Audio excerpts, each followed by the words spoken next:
Today we're here on this 2011 Buick Lucerne, and we're going to be analyzing the fuel trims of different after messing with different sensors and vacuums in order to give it a lean and rich running condition. So right now, in a normal idling condition where we haven't done anything to make it run lean or rich, we can see over here on our Actron scan tool, the short-term fuel trim is taking away a little bit, just running normal operation, running a little rich. And then our O2 sensor is oscillating as normal. So it's reading lean and then rich, lean and then rich, lean and then rich, and adjusting the short term. All right, how's it going? So first up today, we're gonna try and create a lean condition. And to do this, I've got my thumb on the main vacuum line to the brake booster.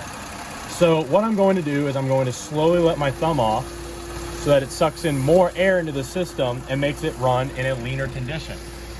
So by doing that, if you look at the short-term fuel trim, it's going to go up and increase to dump more fuel in.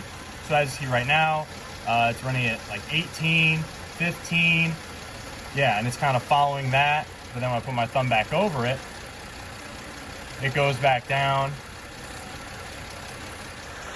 Another thing you can look at real quick is while I have my thumb off of it, you can see the ignition advance. It also advances and retards timing. All right, so it's really idling a little rougher now. Let's see how rough I can get it. There we go. Yeah, so it's trying to compensate, as you can see from the ignition advance. And then if you look down at your O2s, the bottom one right here is before the cat, and this one over here with the 12, is after the cat. So as you see from before the cat, it's running, so 45, 8.5. Oh, it's getting very close. So it's almost running rich because I put my thumb back over it. But when I take my thumb off, it goes way closer to 0 and not closer to 1, which means it's running lean. All right, so now we're about to run the same test we did with the previous with the scan tool, but with the Picoscope. And we're going to be analyzing the oxygen sensor pattern. So over here, we have it hooked up into the reference wire on the oxygen sensor, which is down there in bank 1. And then we have it grounded over there. So right now we have the engine idling, just regular, no lean condition, lean or rich condition. And this is the regular pattern. It's averaging about 4.5 volts. It's just going oscillating, trying to compensate for lack of fuel to too much fuel, lack of fuel, too much fuel. This is just regular operation. Alrighty, so right now I've got Joe Blown doing the same thing that we did before, where he's holding his thumb over the vacuum line going to the brake booster. And as you can clearly see here from the O2 sensor pattern, it is going down to 0, which means it is dumping fuel into the system to try and combat the super lean mixture that's going on.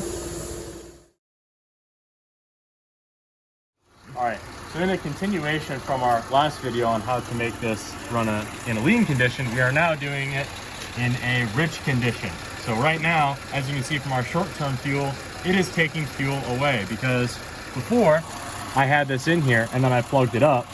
So once I plugged it up, the long-term was reading rich, but now with the O2 sensors, it's saying, okay, now I have way too much fuel in here. It's closer to 1.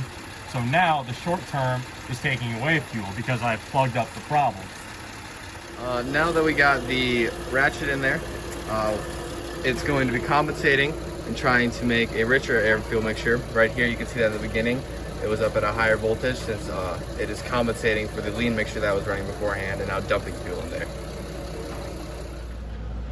Alright, so included in this video, we're going to show how the catalytic converter operates based on temperature after idling for a certain period of time to the point of operating temperature. We're also going to do it before it's ever run and just show what it's before and what it goes to after. So we have our downstream cat right here, and beforehand it is reading 69, and post it is also reading, it's reading 68 and a half. So we've been idling the vehicle for about 5 minutes now, and just to show that the cat is heating up, beforehand, before the catalytic converter, we're getting a reading of about 100, about 195, 200, and then the post cat is reading about 160. So now we've been running this at about 2,500 RPMs for 3 or 4 minutes, and the temperature at higher RPM it's going to raise since it's going to be putting more fuel into it. We're going to be running, right now it's showing about, the reading, 400 degrees, 405 in that range.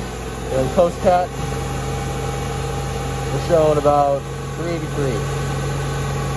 So now we're gonna go back to the same test that we were doing previously with the vacuum line right there. So Joe is gonna make it run lean. We running lean, Joe? Running lean. Running lean. All right. Now, while it's running lean, it should be putting less fuel into the catalytic converter.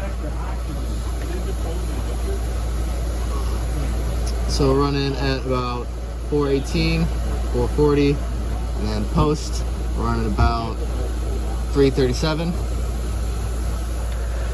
And now that we're gonna give it a rich condition, it should be heating up more. And pre-cats, we're getting about 450, 470, because it's putting more fuel in there to compensate for what was leaner. And post, we're getting about 400, 380.